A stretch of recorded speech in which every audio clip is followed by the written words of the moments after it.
ओम पशुपतिनाथाय सपरिवाराय नमः सकल पूजार्थे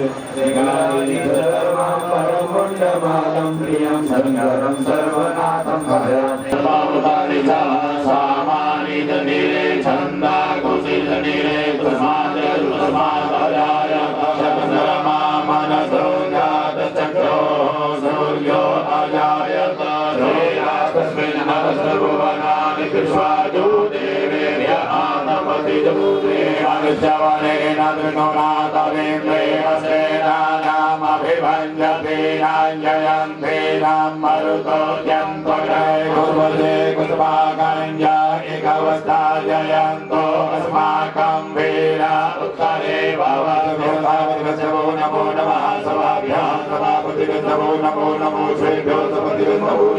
सूर्याय नमः वरुणाय प्राणसाय नमः उग्रमानाय चाविगते नमः कितते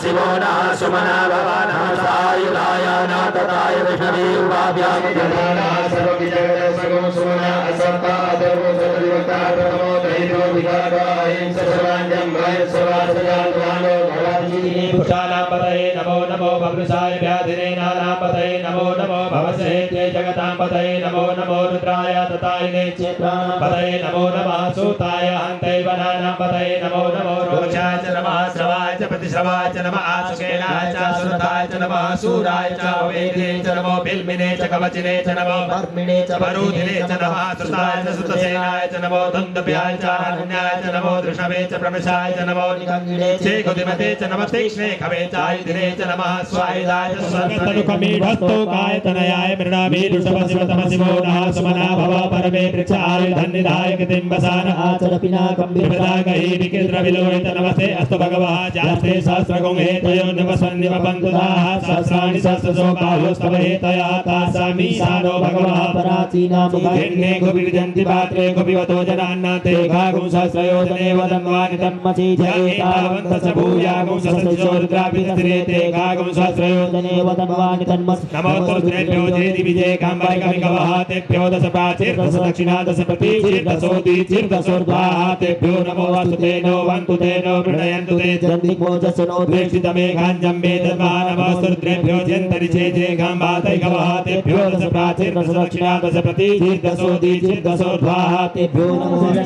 नमो नमो नमः स्वभ्यो जाग्रत सवो नमो नमः शयानेभ्यासिनेभ्य सवो नमो नमः सिद्धो दावद्भ्य सवो नमो नमः सवाभ्यः सवपतिभ्य सवो नमो नमः स्वेभ्यो स्वपतिभ्य सवो नमो नमः आद्यादिनीभ्यो विविजन्तिभ्य सवो नमो नमः उगणाभ्य श्रीगोहातिभ्य सवो नमो नमो गणेभ्यो गणपतिभ्य सवो नमो नमो भ्रातेभ्यो भ्रातपतिभ्य सवो नमो नमो ग्रेसेभ्यो ग्रसपतिभ्य सवो नमो नमो तिरुपेभ्यो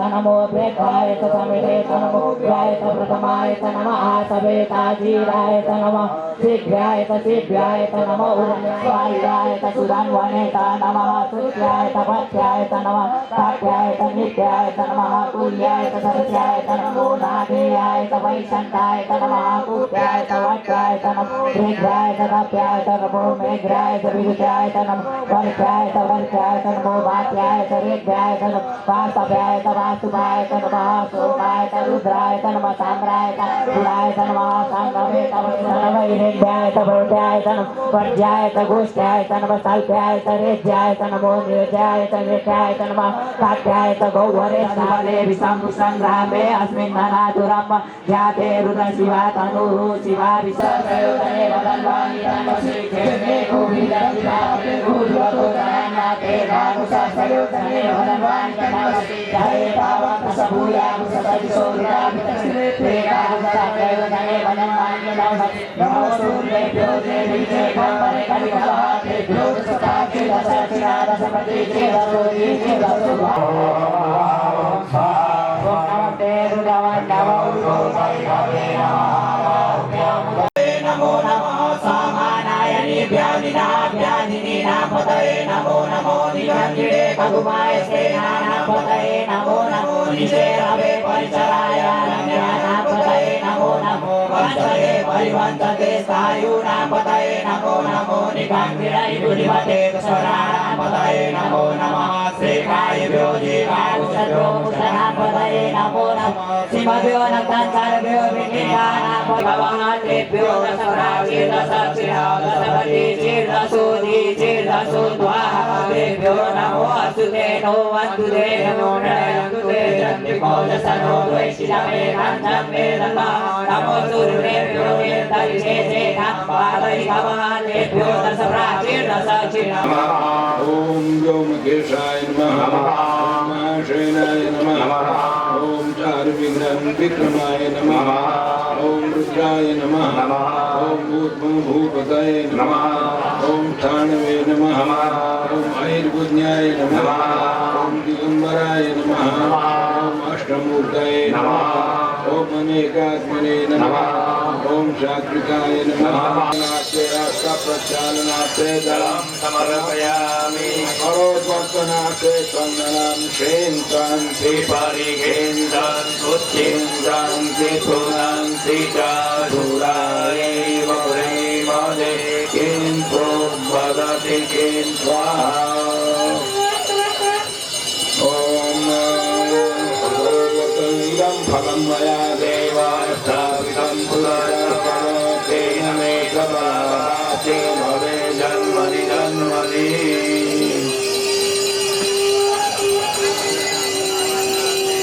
मुखवासात् ताम्बूलपत्रम् एलालं राजूकं च सर्वं समर्पयामि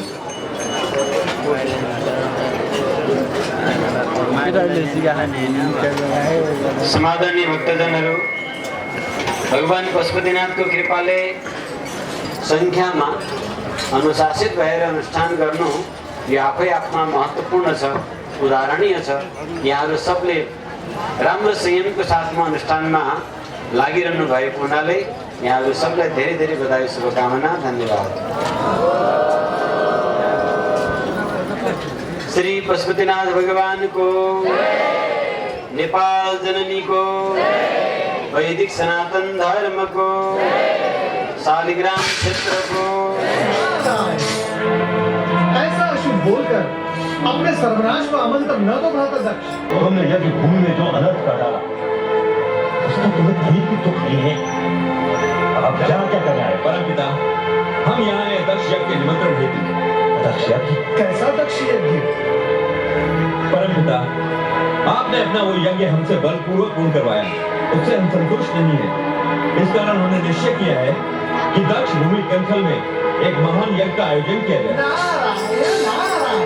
दक्ष यज्ञ का आयोजन करके हम शिव को सदा सदा के लिए सभी यज्ञों से बहिष्कृत कर देंगे। हम इस यज्ञ के द्वारा शिव से अपने अपमान का प्रतिशोध लेंगे। दक्ष, शिव तो साक्षात परम ब्रह्म है, तुम उन्हें क्या बहिष्कृत करोगे? ऐसा अनुचित विचार भी अपने मन से निकाल दो। हमारा ये विचार ही नहीं है, अटल निश्चय है परमपिता। हम अभी श्री हरि विष्णु को निमंत्रण लेकर आ रहे हैं और हमने उन्हें ये शपथ दिलाई है कि उन्हें हमारे इस यज्ञ में सम्मिलित होना ही होगा, जिसमें कैलाशपति शिव का कोई स्थान नहीं होगा। परमपिता, नारायण नारायण, भगवान शिव महेश्वर होने के साथ साथ आपके जमाता है और आपकी पुत्री सती के पति भी। उन्हें आप यज्ञ से बहिष्कृत कैसे कर सकते हैं? तुम चुप रहो नारद। हमने शिव को इस यज्ञ से ही नहीं अपने जीवन से भी बहिष्कृत कर दिया है। पिताश्री, आप समय से पूर्व यज्ञ में पहुंचकर पूरी व्यवस्था का संचालन कीजिए, हम यही कहने आए हैं। प्रणाम पिताश्री। पिता होने के नाते हम भी उत्तरदायी हैं। भगवान शिव के पास जाने का ये उचित अवसर नहीं। कैलाशपति भगवान शिव सती और शिव भक्त ऋषियों को छोड़कर शेष सबको यज्ञ में पधारने की सूचना दे दी है। अर्थात महाराज अपनी हट पर अड़े रहना चाहते हैं। उन्होंने के संबंधों को भस्म करने से पहले आप मुझे भस्म कर दें। यदि आपका क्रोध शांत नहीं हो सकता तो क्या अर्थ है इस यज्ञ का? क्यों कर रहे हैं आप ये यज्ञ? हम संसार के सबसे बड़े सत्ताधारी हैं। हम जो चाहे वो कर सकते हैं। हमारे अधिकारों को चुनौती देने वाली तुम होती कौन हो? नारायण नारायण, शांत हो जाइए व्रताध्यक्ष। आपका क्रोध जग प्रसिद्ध है, परंतु यज्ञ करने वाले को क्रोध करना शोभा नहीं देता। नारद, तुम यहाँ भी चले आए? नारायण नारायण, मैं तो बिना निमंत्रण के ही हर कहीं पहुंच जाता हूँ व्रताध्यक्ष। इसके लिए न आश्चर्य की आवश्यकता है, अनिष्टकारी भी है व्रताध्यक्ष। इसीलिए मैं आपको यहाँ सावधान करने के लिए आया हूँ। या तो शिवसती को निमंत्रण भेजिए या इस यज्ञ का विचार ही त्याग दीजिए। ऐसे शिव विहीन यज्ञ से किसी का कोई भला नहीं होने वाला।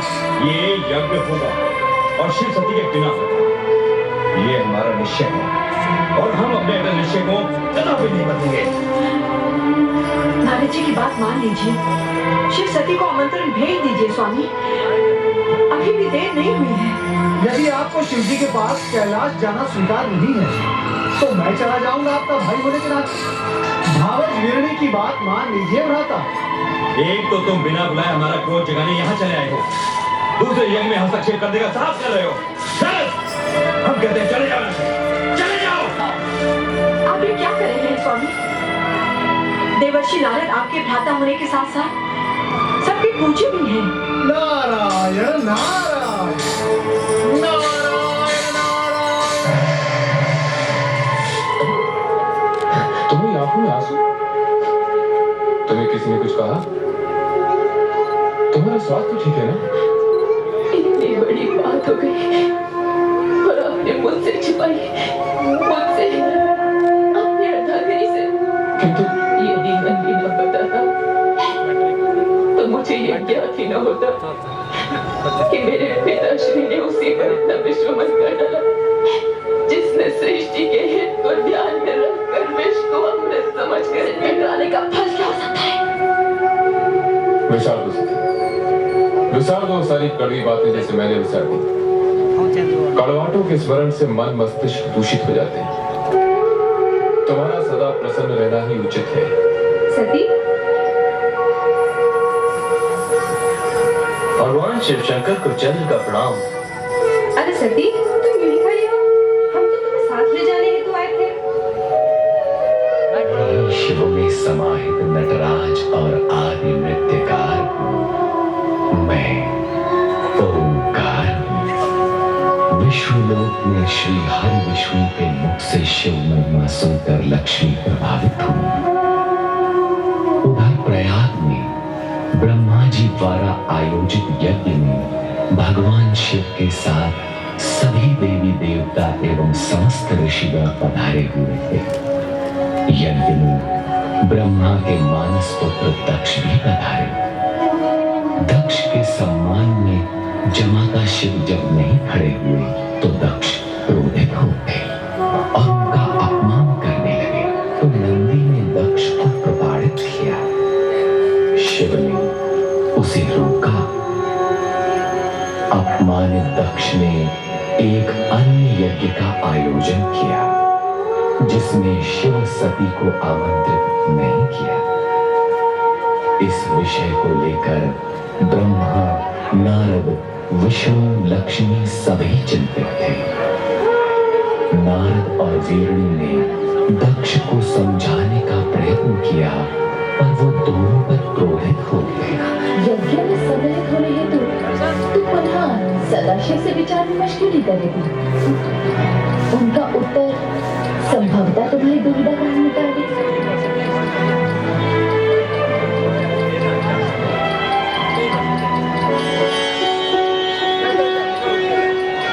मैं पिताश्री की राह हो रही है, तो मैं सम्मिलित होने की इच्छुक हूँ।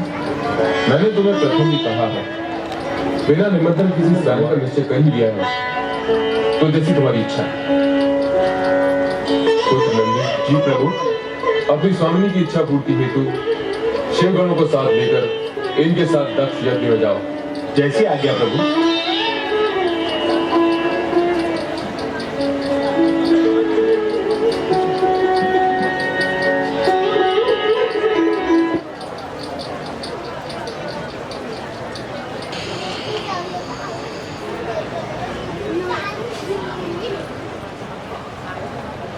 आसन बदलते जाएंगे, केवल इतने ही इधर, इतने ही इधर।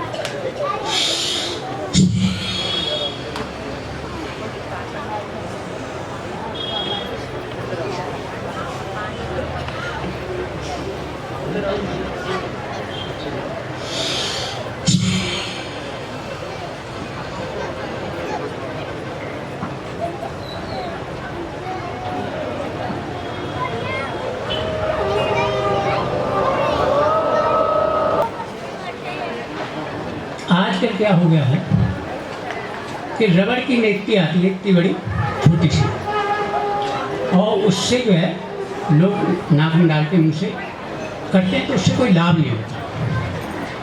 जो अपनी सूत्र नेकी है, सूत्र के नाम से है, तो सूत्र की ही होनी चाहिए, तभी जो है कप की जो है सफाई होती है, और यही जो है अधिक से अधिक लाभकारी है।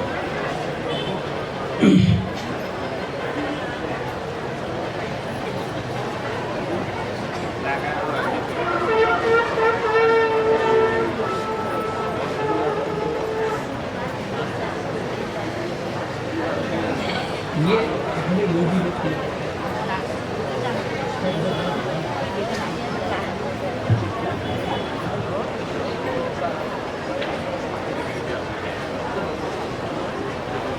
ये भी अद्भुत आपको देखने को मिलेगा। जो भी इस मंच से मिलेगा, कहीं ना मिलेगा, ना कहीं देखा होगा, ना शास्त्रों में है। अब जो है मिलेगा शास्त्रों में, तो हमने भी सारे साधनों की किताबों का प्रकाशन चल रहा है। लगभग 20 किताबें दिल्ली में प्रकाशन चल रहा है। 2-3 किताबों को हमने विमोचन करा भी दिया है। अभी पिछली बार अयोध्या में भी कराई थी किताब का विमोचन।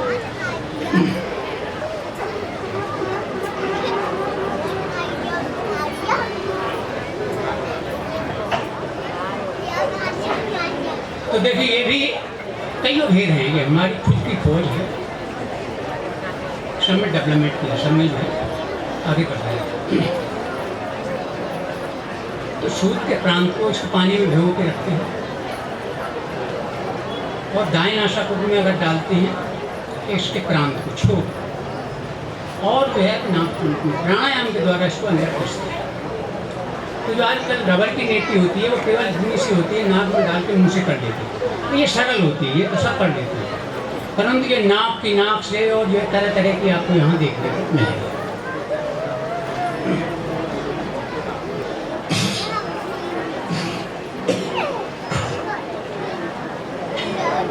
ये सरल होती सबसे।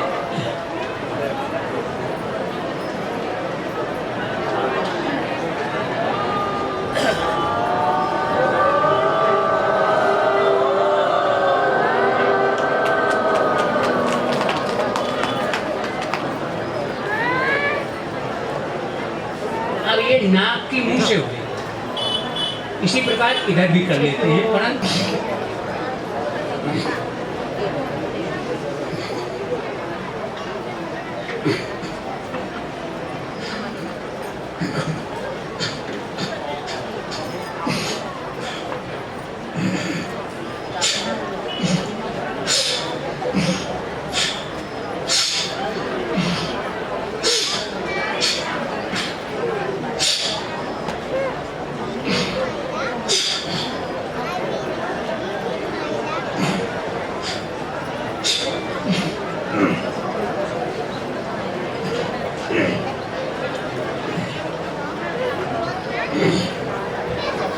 ये भाव बहुत बार करने से सिद्ध होती है।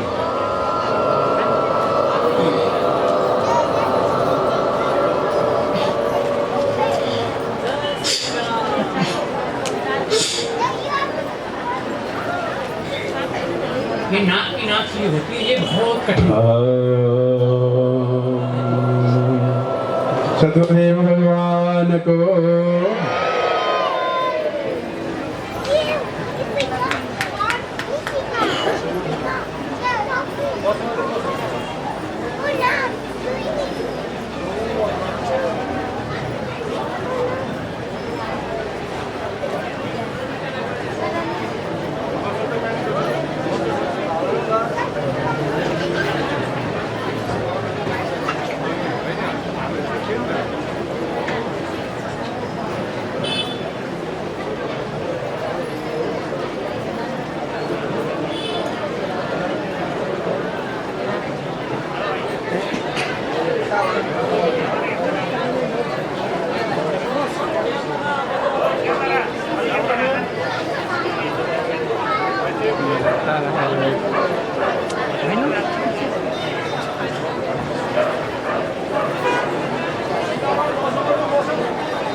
Very understood.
हाँ, और फिर नाक से निकालना, फिर नाक डाल के फिर मुंह से निकालना, फिर इधर से मुंह से निकालना, फिर चारों तरफ ये चौराया है ना, क्लियर हो जाता है।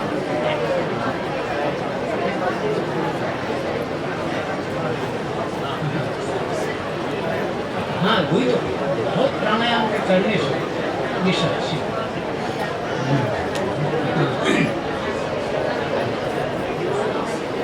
हाँ,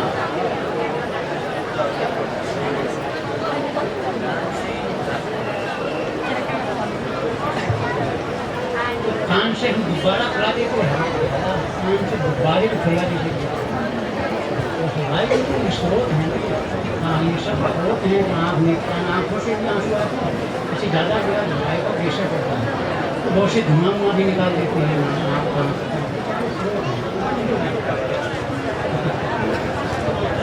आपने करें आज का तो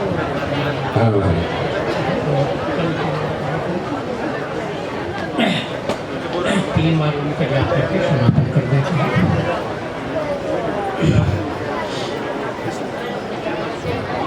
सांस अंदर खींच के पहले की और किंचित मुंह खोल के वो उनकी खड़ी कर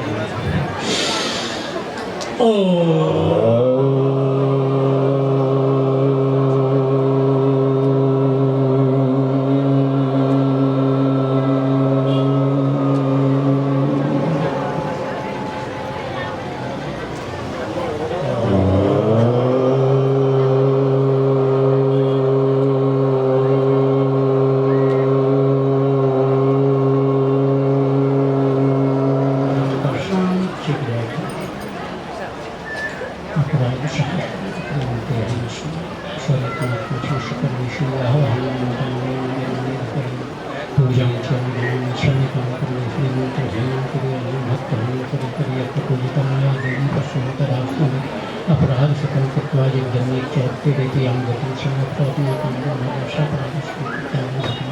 विधान को हमें श्रोता ज्ञानाद दीर्घ भक्त में देवी तत्पश्चात सर्वेश सर्व मंगल मंगल शिव सर्वार्थ साधके शरणाय त्र्यंबके गौरी नारायणी नमोस्तुते ओम त्र्यंबकं यजामहे सुगन्धिं पुष्टिवर्धनम्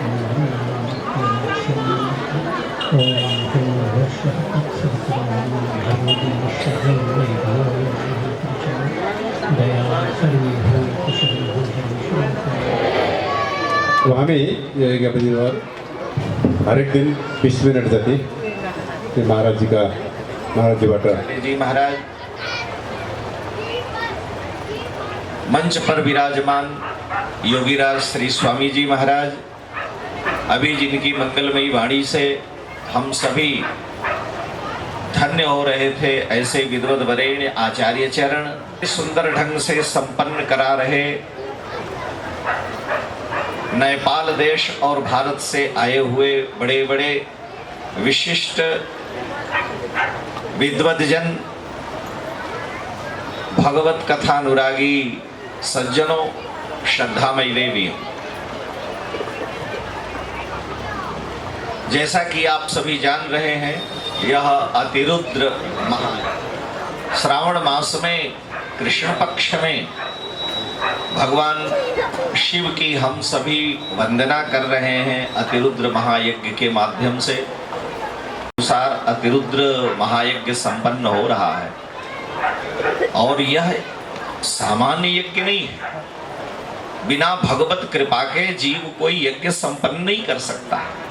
तो भगवान पशुपतिनाथ की ही महती कृपा करुणा थी कि उन्होंने अपने श्री चरणों में स्थान दे करके स्वयं अपनी आराधना के निमित्त श्री महाराज जी के अंतःकरण को प्रेरित किया और आप सभी भक्तों को दूर देश से आकर्षित करके और यहाँ बुलाया। किसी पवित्र लीला भूमि में बैठ करके भगवान की दिव्य तपस्थली में बैठ करके उनके चरणों में अगर हम 10, 5, 20 मिनट भी अपना अमूल्य समय देते हैं तो ये भगवान की कृपा ही है। यहाँ तो कई दिनों से यह कार्यक्रम चल रहा और आगे भी चलेगा, तो बिना भगवत कृपा के संभव नहीं है। अतः आप सभी साधुवाद के पात्र हैं और श्री महाराज जी के लिए जो भी कहा जाए वो कम है, क्योंकि आपके महत् संकल्प के परिणाम स्वरूप ही यह कार्य संपन्न हो रहा है। और वह संकल्प भगवान की प्रसन्नता के लिए है, जगत कल्याण के लिए है, विश्व कल्याण के लिए है।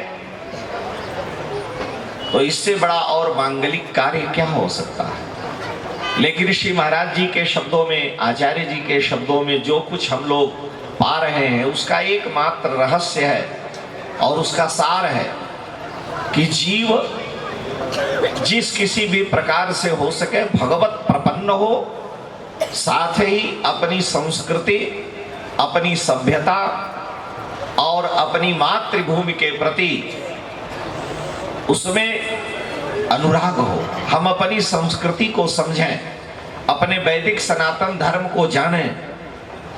आज जैसा संक्रमित काल चल रहा है, इस संक्रमित काल में वैदिक संस्कृति के ऊपर, सनातन धर्म के ऊपर अनेक प्रकार से विधर्मियों के द्वारा महत् आघात हो रहे हैं। भारतवर्ष के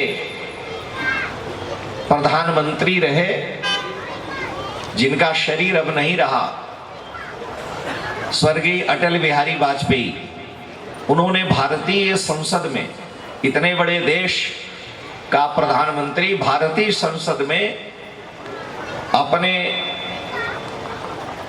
प्रवचन में, अपने भाषण में एक बार कहा था भारतवर्ष के लिए कि हम हजारों वर्ष तक गुलाम रहे और हजारों वर्ष तक गुलाम रहने के बाद भी हम पुनः उठ खड़े हुए, हम स्वतंत्र हुए, हमने अपनी संस्कृति, अपने सनातन धर्म और अपने स्वरूप से समझौता नहीं किया। बड़ा संक्रमित काल आया, ऐसे ऐसे दुर्दांत दुष्ट आए जिन्होंने शासन किया और तलवार के बल पर धर्म परिवर्तित करके 1.25 मन जनेऊ उतार लेने के बाद वो नाश्ता बाल भोग करता था। फिर भी इस वैदिक संस्कृति और सनातन धर्म का नाश नहीं हुआ। हम संकुचित हुए लेकिन समाप्त नहीं हुए। हमारा सनातन वैदिक धर्म जो अखंड भूमंडल में था वो संकुचित तो हुआ लेकिन समाप्त नहीं हुआ। और उनका वचन जो मैं कहना चाहता हूं वह यह था कि हजारों वर्ष तक हम गुलाम रहे, लेकिन हमारी वो गुलामी राजनैतिक गुलामी थी। हम राजनैतिक गुलाम 1000 वर्ष तक रहे लेकिन सांस्कृतिक गुलाम कभी नहीं हुए। परंतु हे सनातन धर्मियों, हे वैदिक संस्कृति के प्रति पूर्णतः श्रद्धा रखने वाले, अपनी मातृभूमि के प्रति अनुराग रखने वाले हिंदुओं, आपको याद होना चाहिए, आप स्मरण रखें कि आज का जो संक्रमित काल है, आज की जो परिस्थिति है, भारतीय संसद में बोला है प्रधानमंत्री ने बहुत पहले, आज हमको सांस्कृतिक गुलाम बनाने का प्रयास किया जा रहा है कि एतद् देश प्रसूतस्य सकाशात् अग्रजन्मनः स्वं स्वं चरित्रं शिक्षेरन् पृथिव्यां सर्वमानवाः। इस राष्ट्र में जन्म लेने वाला प्राणी, इस देश में जन्म लेने वाला प्राणी जो अग्रजन्मा है विश्व के लिए, वो ज्ञान, विश्व के लिए विज्ञान सब कुछ देने वाला था। ऐसा जो राष्ट्र, ऐसी जो हमारी संस्कृति, ऐसा जो वैदिक सनातन धर्म था, आज सांस्कृतिक गुलामी की ओर जा रहा है। हमारी संतानें, हमारे बच्चे वो यही नहीं पहचान पा रहे हैं कि हम हिंदू हैं, हम सनातन धर्मी हैं, हमारा स्वरूप क्या है। तो आज उसकी आवश्यकता है। और ऐसे संक्रमित काल में जहां हम संकुचित होते जा रहे हैं, ऐसी दिव्य विभूतियों की परम आवश्यकता है जो शक्तिपात के माध्यम से, योग बल के माध्यम से, क्रिया योग के माध्यम से, जो अध्यात्म से पीछे हैं उन वैज्ञानिकों के हृदय में भी, उन बुद्धिजीवियों के हृदय में भी आध्यात्मिक चेतना को जागृत करना और साथ ही बलात् उनको अपनी संस्कृति, अपने हिंदुत्व और अपने राष्ट्र धर्म का परिचय कराना ऐसे महापुरुषों का ही काम है। और श्री महाराज जी उसमें लगे हुए हैं। तो ये होता है, जब हाथी चलता है तो कुत्ते भौंकते हैं। बड़े बड़े यज्ञ हुए हैं, रामायण में अनेक यज्ञों का वर्णन है। यज्ञो वै विष्णु, आप रोज पंडित जी लोग मंत्र बोलते हैं और पुष्पांजलि में कहते हैं कि यज्ञेन यज्ञेन यज्ञम यजन्त देवास्तानि धर्माणि प्रथमान्यासन तेहनाकम महिमानः सचन्ते यत्र पूर्वे साध्याः सन्ति देवा यज्ञेन यज्ञम अयजंत देवा। हम लोग यज्ञ बोलते हैं, लेकिन शुद्ध संस्कृत में उच्चारण किया जाए तो जय और ज्ञ, ज और य से मिलकर के ज्ञ शब्द बनता है। तो यज्ञ का शुद्ध उच्चारण यज्ञ होता है, ज और य मिला के। तो यज्ञेन, हम भी यज्ञ ही बोलते हैं लेकिन उसको बता रहे हैं। यज्ञेन, यज्ञ के माध्यम से, यज्ञम यज्ञ पुरुष नारायण का, अयजंत देवा देवताओं ने प्रथम यजन किया। यज्ञ के माध्यम से यज्ञो वै विष्णु, यज्ञ पुरुष का यजन किया। और जो यज्ञ का यजन करने वाला, यज्ञ करने वाला है वो देवता है, क्योंकि देवो भूतवा देवो अजेत। जब आप यज्ञ मंडप में प्रवेश करते हैं, विचित्र बात यह है, आप भगवती गंगा में स्नान करके आए, जो भगवान पशुपतिनाथ के पावन पाद का प्रक्षालन करती हुई हिमालय के उत्तुंग शिखर से निकल करके कलकल निनाद करती हुई और नेपाल से होकर भारत भूमि को पावन करती हैं, ऐसी जो भगवती भगवान पशुपतिनाथ के पावन चरणों में प्रवाहित हो रही हैं, जिनका नाम व्याघ्रमती बाघमती है, उन भगवती के तट पर विद्यमान भगवान भूत भावन शिव का यह पावन प्रांगण, तो यज्ञेन यज्ञम अयजंत देवा। आप उसमें स्नान करके आए, रेशमी वस्त्र आपने पहना, रेशमी वस्त्र धारण करके, शास्त्र में कहता है पुण्यात्मा ही रेशमी वस्त्र धारण करते हैं। रेशमी वस्त्र धारण करके करने से महाभारत में लिखा है पुण्य की वृद्धि होती है, व्यक्ति शुद्ध होता है। आप आए, आपने संध्या बंधन गायत्री जप किया, यज्ञ में प्रवेश किया, लेकिन आप कुश की चटाई पर बैठे, फिर भी भूदेव माने ब्राह्मण लोग जल लेकर के आप पर मार्जन करते हैं और मंत्र बोलते हैं, अपवित्रः पवित्रो वा सर्वावस्थांगतोऽपि वा यह स्मरेत पुंडरीकाक्षं स बाह्याभ्यंतरः शुचिः। आप पवित्र हो अपवित्र हो, किसी भी दशा में हो, जो भगवान पुंडरीकाक्ष कमल नयन नारायण श्री हरि का स्मरण करता है वो अंदर बाहर से पवित्र हो जाता है। आप पवित्र हो करके आए हैं, स्नान करके आए हैं, रेशमी वस्त्र धारण किए हैं, कुश की चटाई पर बैठे हैं, यज्ञ पुरुष के सम्मुख विद्यमान हैं, फिर भी ब्राह्मण मंत्रों से आपको मार्जित करके, अभिमंत्रित करके आप में देवत्व का आधान करते हैं और तब आप पूजा करते हैं। यानी देवो भूतवा देवम यजेत। हम दिव्य पुरुष की, यज्ञ पुरुष की आराधना मानव बन करके नहीं, देव बन करके करते हैं। इसलिए हमारे यहाँ भूत शुद्धि का वर्णन आता है। तो यज्ञेन यज्ञेन यज्ञम अयजंत देवा, यज्ञ पुरुष भगवान का यज्ञ के द्वारा देवताओं ने यजन किया, उन्हें यज्ञ के द्वारा प्रसन्न किया। तो इसलिए जो भी है यज्ञ करने वाला वो देव कोटि का है, देवता बन करके ही वो यज्ञ पुरुष को प्रसन्न करता है। तो यज्ञ से होता क्या है, तेन धर्माणि प्रथमान्यासन, यज्ञ से सर्वप्रथम धर्म की उत्पत्ति होती है। यज्ञ से विशुद्ध धर्म, जो जीव के शरीर छोड़ने के बाद शास्त्र कहता है धर्मानुगो गच्छति जीव एकः, जीव के साथ केवल धर्म ही जाता है। हमने जो अपने जीवन में सत्कर्म किए हैं, धर्म किए हैं, वो अदृष्ट रूप में मीमांसा दर्शन के अनुसार विद्यमान रहता है। यज्ञ की पूर्णता हो गई, लेकिन यज्ञ से होने वाला जो धर्म है, जो अदृष्ट है, वो इस भौतिक शरीर के त्याग के बाद जीव का अनुगमन करता है, उस धर्म का जीव अनुगमन करता है। तेह नाकम महिमाना सचनते, जिससे वे नाक माने स्वर्ग का दिव्य सुख भोगते हैं।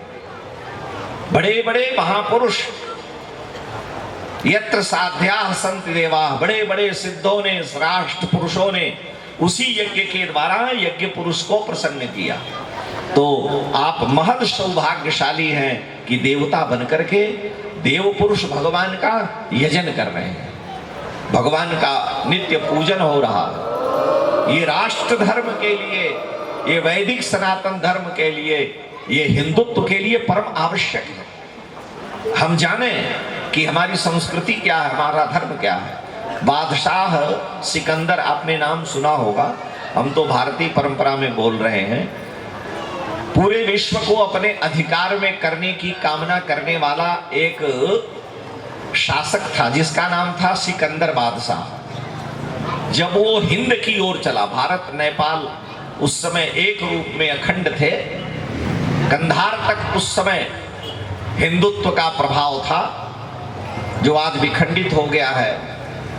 तो जब वो चला तो उसके अधीन एक प्रकार से मानो सारा विश्व होने जा रहा था। एक बड़ी सुंदर पंक्ति है कि इकट्ठे घर जहां के जर सारी दुनिया के माली थे, इकट्ठे घर जहां के जर सारी दुनिया के माली थे, सिकंदर जब चला दुनिया से दोनों हाथ खाली थे, सब कुछ छोड़ के गया। लेकिन जब वो चला तो अपने गुरु को प्रणाम किया और कहा मैं हिंद को जा रहा हूं। हिंद माने जहां हिंदुओं का निवास हो, और वहां मैं जा रहा हूं विजय प्राप्त करने के लिए, अपने म्लेच्छ यवन धर्म की प्रतिष्ठा के लिए। तो आप बताओ गुरुदेव, आपके लिए क्या वस्तु चाहिए, मैं आपके लिए हिंद से क्या लेकर के आऊं। तो उसके गुरु सुकरात ने कहा कि अगर तुम हिंद को जा रहे हो, हिंदुओं की पावन भूमि में जा रहे हो, तो मेरे लिए ये चीजें लाना। मुझे रत्न नहीं चाहिए, मुझे हीरे जवाहरात पन्ना मोती नहीं चाहिए, मैं सुवर्ण नहीं चाहता। लक्ष्मण जी ने राम जी से कहा कि प्रभु सोने की लंका है, एक छोटे से सोने के मृग को देख करके विदेह नंदिनी भगवती सीता ने उस मृग की कामना की, तो क्यों नहीं यहां से कुछ सोने को लेकर के अयोध्या को चला जाए। कहां लिखा है ये मैं नहीं जानता, लेकिन शब्द जो हमें याद बता रहा हूं। तो राम जी ने कहा कि यहां से सोना ले जा करके हम अयोध्या जाते हैं तो हमारी अपनी प्रतिष्ठा की हानि होती है। और हे लक्ष्मण, यद्यपि स्वर्णमयी लंका लेकिन न में लक्ष्मण रोचते, ये सोने की लंका है, कोई दो राय नहीं, मैंने जीत लिया। यद्यपि स्वर्णमयी लंका न में लक्ष्मण रोचते, क्योंकि जननी जन्मभूमिश्च स्वर्गादपि गरीयसी। मां और मातृभूमि स्वर्ग से श्रेष्ठ है। वाल्मीकि रामायण में वर्णन है कि जब राम जी अयोध्या से चले हैं वन की यात्रा में, तो लक्ष्मण जी को उन्होंने आदेश दिया कि अयोध्या की मिट्टी को एक कपड़े में लपेट करके साथ लेकर के चलो। वो फावड़ा भी लेकर के चले, धनुष बाण भी लेकर चले, लेकिन अयोध्या की मिट्टी को, यानी अपनी मातृभूमि की गंध, अपनी मातृभूमि के प्रति समर्पण, ये तुम्हारे जीवन में बना रहे। दुनिया के किसी भी कोने में जाओ, लेकिन अपनी माता, अपनी माटी और अपनी संस्कृति को मत भूलना। तो राम जी ने लक्ष्मण जी से कहा पोटली खोलो। पोटली खोला और कहा इसको सूंघो। लक्ष्मण जी ने सूंघा तो उस पोटली से दिव्य मातृभूमि की गंध आ रही थी। लक्ष्मण जी को लगा कि ये सुवर्ण से अनंत गुना श्रेष्ठ है, क्योंकि हमारे मातृभूमि की ये मिट्टी है। राम जी ने कहा कि जननी जन्मभूमिश्च स्वर्गादपि गरीयसी। तो भारत गुरुओं की भूमि रही है, महापुरुषों की भूमि रही है।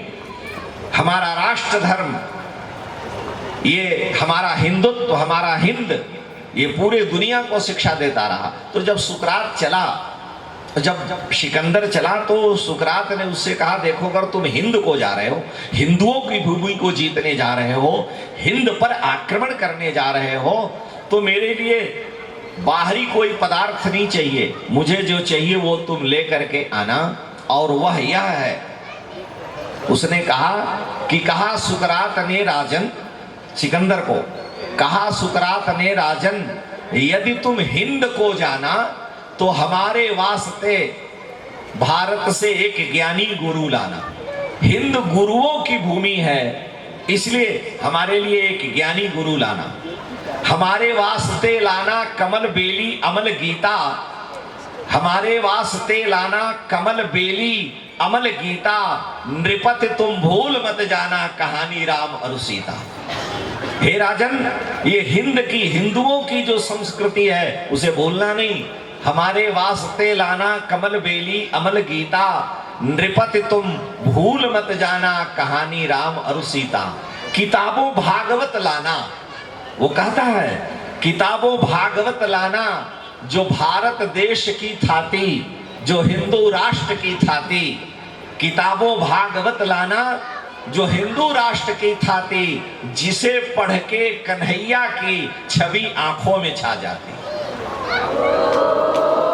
उसने कहा हमारे वास्ते हिमालय के उत्तुंग शिखर से भगवान शिव की जटाओं से प्रकट हुई भगवती गंगा कल के समस्त कल्मशों का नाश करने वाली है, इसलिए सारे धर्मों का मूल हिमालय है। और उस हिमालय का उत्तुंग शिखर विश्व का सबसे जो प्रधान शिखर है, जिसको आप सागर माथा कहते हैं, हम लोग एवरेस्ट कहते हैं, उसी की हजारों शाखाएं हैं हिमाचल के, और उसी एक शिखर से भगवती गंगा भगवान शिव के जटाओं से निकली हैं। उसने कहा कि हमारे वास्ते शीशे में गंगा जल भी ले आना, हमारे वास्ते शीशे में गंगा जल भी ले आना, जिसे पी पी के सतपुरुषों ने गहरे तत्व को छाना। जिस गंगा जल का पान करने से स्वाभाविक रूप से जीव का अंतःकरण निर्मल हो जाता है, आज विज्ञान उस गंगा जल के पीछे पड़ा हुआ है। हमारे यहाँ तो सस्ता है, अमेरिका में बहुत महंगा बिकता है। तो उसने कहा आज से 1000 वर्ष पहले कि हमारे वास्ते शीशे में गंगा जल भी ले आना, जिसे पी पी के सतपुरुषों ने गहरे तत्व को छाना। महर्षि वाल्मीकि भगवान शंकराचार्य कहते हैं कि हे भगवती, हे गंगे, तत्तीरे वसतस्पदम्ब पिबतस्पदवीचिषु प्रेंखतः त्वन्नाम स्मरतस्पदर्पित दिशः श्यान्मे शरीरव्ययः मातः शैलसुता सपत्नी वसुधा श्रृंगारहारावली स्वर्गारोहणि वैजयन्ति भवतीं भागीरथी प्रार्थये। हे भागीरथी, हे गंगे, मैं आपसे प्रार्थना करता हूँ, आप स्वर्ग की सोपान हो तो मुझे ऐसी कृपा करो कि आपका दर्शन करते हुए, आपके जल का पान करते हुए, त्वत्तीरे वसतः, भगवान शंकराचार्य भी यही कामना करते हैं, आपके तट पर मेरा निवास हो। त्वत्तीरे वसतः त्वदम्बु पिबतः, आपके जल का पान करता हुआ। त्वदवीचिषु प्रेंखतः, इन नेत्रों से हे गंगे आपकी उत्ताल तरंगों का दर्शन करता हूं। तत्तीरे वसतस्पदम्बु पिबतस्त्वदवीचिषु प्रेंखतः त्वन्नाम स्मरतः हर हर गंगे। गंगे हर हर शुद्ध संस्कृत है। हे गंगे मैं पापम हर, हर माने हे भगवान शिव, आपके जटाओं से प्रकट हुई जो गंगा है, मैं पापम हर, हर हर गंगे। तो जिसका नाम लेने से त्वन्नाम स्मरतः त्वदर्पित दृशा, आपका दर्शन करते हुए श्यान में शरीर व्ययः, मेरा ये शरीर छूटे। आज उस गंगा का वैशिष्ट है। तो वो कहता है कि उस भगवती गंगा का जल ले आना, हमारे वास्ते शीशे में गंगा जल भी ले आना, जिसे पी पी के सतपुरुषों ने गहरे तत्व को छाना। एक और बात वो कहता है, लिखा संदेश में कि तुम अगर हिंद राष्ट्र को जा रहे हो तो हमारे वास्ते एक बांस की बंसी भी ले आना, हमारे वास्ते एक बांस की बंसी भी ले आना, हम भी गा के देखेंगे कि कैसा राग मस्ताना। उस बंसी में क्या जादू है कि छोड़ छाड़ घर गांव नावकुल, यही पंथ मन भाया है, ललित किशोरी यदुनंदन सो अब हठिनेह लगाया है। जिसके वंशी की ध्वनि कान के माध्यम से हृदय में जाकर के श्री कृष्ण प्रेम को प्रकट कर देती है। ऐसा हिंदुओं का, ऐसा सनातन धर्मियों का, ऐसा विश्व के गुरुपद प्रतिष्ठित हिंद राष्ट्र का प्रभाव रहा है। और हम उस राष्ट्र के महान पुरुष हैं कि हमने इस भूमि में जन्म लिया। धन्यास्तुते भारत भूमि भागे, गायन भी देवा अखिल गीत कानी। तो संपूर्ण यह राष्ट्र, हमारी संस्कृति, हमारा वैदिक सनातन धर्म आज संक्रमित काल से गुजर रहा है। इसलिए मैं श्री महाराज जी को बारंबार वंदन करता हूं। वह इसलिए कि आप उस संस्कृति के संरक्षण के लिए, आप हिंदुत्व के लिए सतत प्रयासरत हैं और इसके लिए किसी भी प्रकार से पीछे हटने की बात नहीं है। ये तो होता है, अंग्रेजी में लोग बोलते हैं ना, स्ट्रगल इज लाइफ, संघर्ष ही जीवन है। गोपाल राधे गोविंद राधे, गोपाल राधे गोविंद राधे, वल्लभ गोपाल राधे, राधे राधे गोविंद गोविंद राधे, राधे राधे। सियापति रामचंद्र भगवान की जय जय श्री सीताराम।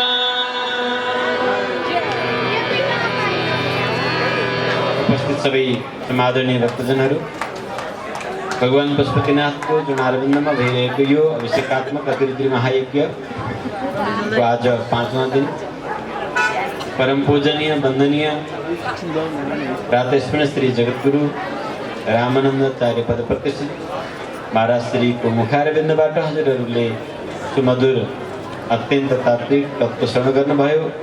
हामी अन्य वक्ताहरू पनि छन्, प्रत्येक दिन सुन्छौँ। भोलि पनि महाराजजीबाट अनेक तत्त्वहरू सुन्छौँ। सन्ध्याकालीन नियमित हामी 3 बजेदेखि 4 बजेसम्म शिवलीला झाँकी पटनाबाट आएको झाँकी कलाकारहरूबाट प्रस्तुत भइरहेको छ, त्यो हेर्नेछौँ। 4 देखि 6 बजे, 6:30 बजेसम्म हामी महापुरुषहरूको मुखारविन्दबाट यी दिव्य सत्संग सुन्नेछौँ र भगवानको आरती गरेर भोजन पनि ग्रहण गर्छौँ। अब हामी आरतीको लागि अगाडि बढौँ, महाआरती गर्नको लागि। यहाँहरू सबैलाई धन्यवाद। जय सियाराम।